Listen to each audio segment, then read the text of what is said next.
Байцгаана уу? Шинэ дугаараараа уулзж байгаадаа баяртай байна. Би өнөөдөр 2024 онд Таиланд улсад болсон гэр бүлийн хүчирхийллээс үүдэлтэй хүн амны хэргийн талаар ярина. Ингээд хэрэгтэй орцгоё. 2024 оны 2 дугаар сарын 19-нд сошиал медиагаар Чонлада Мутувон гэх эмэгтэйг алга болсон олоход туслаач гэсэн постуудыг түүний найзууд бичиж эхэлсэн.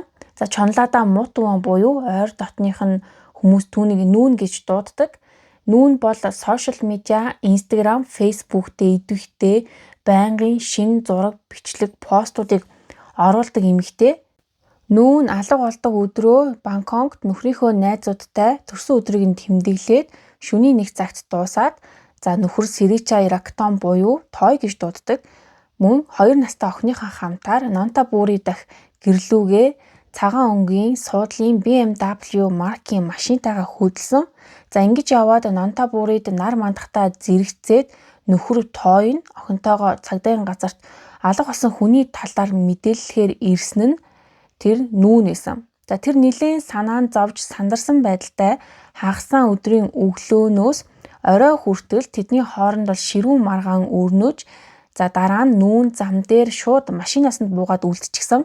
Тэгэхээр нь Той түүнийг буцааж машиндаа суулгаад цааш хөдөлж явсан хэдий ч тэдний маргаан дуусаагүй цааш нь үргэлжилсэн хэвээрээсэн.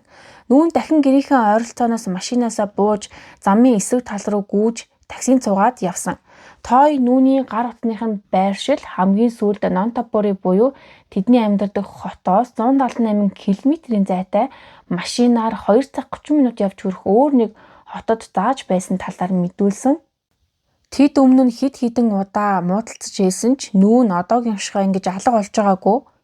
Цагдаад нүүнийг тэмдэглүүлсэн оройноо байд суухан аргагүй болсон Той охиноо тэврээд цагдаагийн газарт буцаж ирээд ямар нэгэн мэдээлэл олцсон эсэх талаахаар асуухаар ирсэн ч сэтгүүлчид болсон хэвлэлийнхэн Тойг тойрч бүчин асуулт асууж эхэлдэг.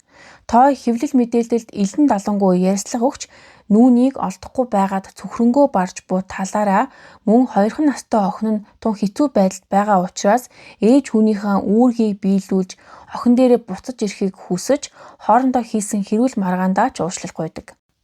Таиланд даяараа хүүхдтэйгээ үлдсэн Тойг өрөвдөж хүн болгон тэдний талаар л ярьж байсан ч өрөвдгийн хажуугаар Тойн ярианд итгэхгүй байгаа хүмүүс ч их болсон. Ялангуяа нүүний ээж буюу Пен Тойг эхнэрээ хайх гэж яарахгүй бас цагдаа болон сэтгүүлчдэд нүүнийг эргэж ирэхгүй юм шиг ярьж байгаад нь дургуутсаж Той үнэхээр эхнэрээ хайж байгаа юу гэсэн эргэлзээтэй байсан.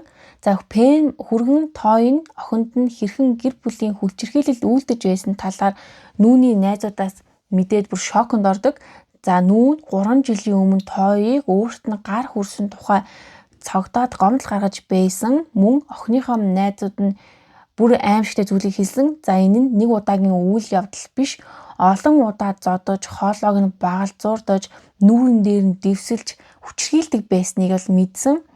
Нүүнийн ээжийн Тойд итгэхгүй байх гол шалтгаан нь бол энэ. Үүнийг мэдсэн ээж нь бол зүгээр суусангүй Тойн үнэн дүр төрхийг олон нийтийн сүлжээгээр илчилж хэдий нүүн Той хоёр гаднаасаа тансаг сайхан амьдарч байгаа мэт харагддагч яг үнэндээ хаалттай хаалганы цаана бодит байдал тис өөр. Той нүүн хоёрын бэлэг барьж инээмсэглсэн зургийн цаана яг үнэндээ айдас хүчирхийлэл нуугдаж байсан гэж хэлдэг. Удалгүй Прачинбури мужийн Рапангпай хотын цагдаа нар цөлжсөн тариалангийн талбайгаас хүний шатсан цогцыг олсон.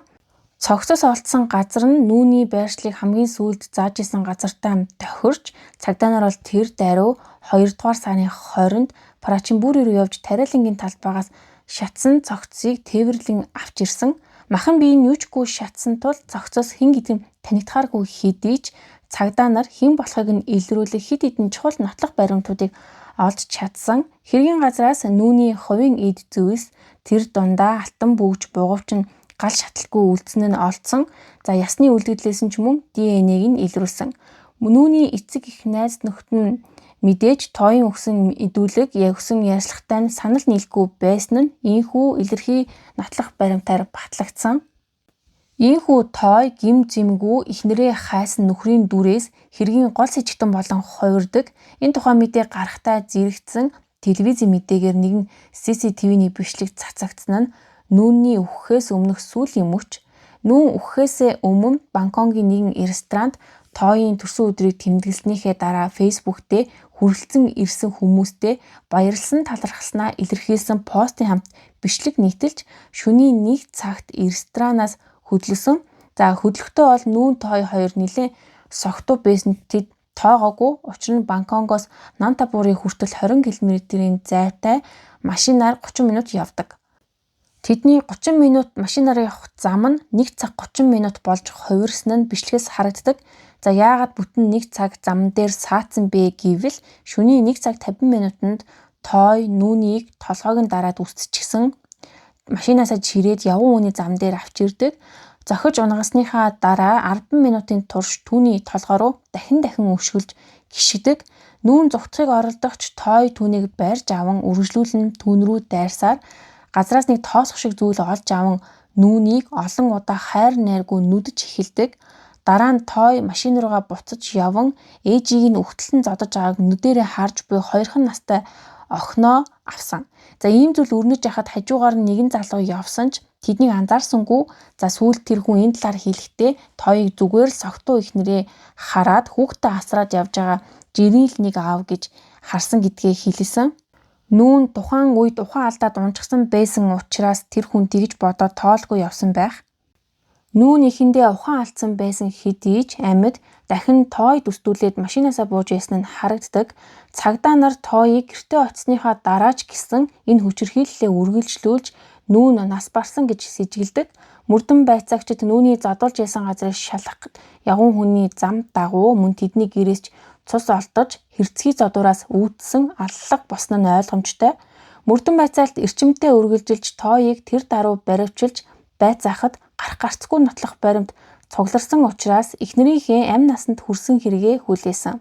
Нэмэлт нотлох баримт олдсон нь 2024 оны 2 дугаар сарын 19-ний өглөөний 9 цаг 30 минутанд тооё BMW маркийн машиныхаа зорчигдын суудал дээр чемодантай зүйл тавиад дээр нь алчуур шиг ямар бүтээч гисэн явж байгаа замын CCTV-ний бичлэг. Тооё нүүнийг алга болсон гэж цагдаад мэдэгдэхдээ нүүний цогцтой хамт явж байсан гэсэн үг. Эндээсээ нүүн цогцос олдсон хот руу явж очоод хот руу орсон даруйда тойруу замаар явсаар шатхуун түгэх станцад очиж 8 литр орчим бензин савнд хийлгээд тариалангийн талбай руу авч явсан. Тооёын хэлснээр тариалангийн талбайд очоод эхнэрийнхээ цогцсны дэргэд 1 цаг орчим сууж ярьж буруу хийсэн бүхэл зүйлдээ уушлалт гуйж дараа нь дээрэс нь бензин асгаад шатаасан. Энэ бүх хугацаанд 2 настай охин нь хамт байж аимшигтай зүйлийг нүдэрээ харсан гэрч болсон. Хэрэг гарсан шөнийн талаар тооё арх согтууруулгандаа хэдрүүлэн хэрэглэснээс болж үүссэн асуудал биш, харин тооёын экс найз бүсгүй болон санхүүгийн асуудлаас олж бүх зүйл хяналтаа алдаж нүүн амь насаа алдахад хүрч мөн зодож дууснаасаа хойш нүүнийг нас барсныг 1 цагийн дараа мэдсэн ч тэр хийсэн үйлдэлтэй гимшиж тэр даруй хэрэгээ хүлээхийг хүсээгүй. За энэ бүхэн болж өнгөрөхөд охин нь ямар байдалтай байсан талаар асуухад тэр юу ч хэлээгүй. Шүүх эмнэлгийн дүгнэлтээр нүүний гавлын ясны хэмжээний бэртэл авч хацрын яс, нүдний хонхорхой, хамрын яс, чихний ард талын яс хүртлээ хугарч мохоо зүйлээр хүчтэй зохиусан нь тодорхой болсон.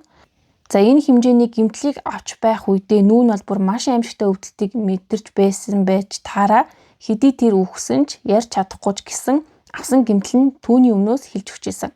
Нүүний эцэг гэх нь охиныг нь ядаж эмнэлэг төргөд өгч болоогүй мүү? Охиныг нь бодоогүй маа гэд өөрийнхөө 2хан настай охиноо бодож болсонгүй юу гэдгээс бүр өөр хэлэх үг олдоогүй.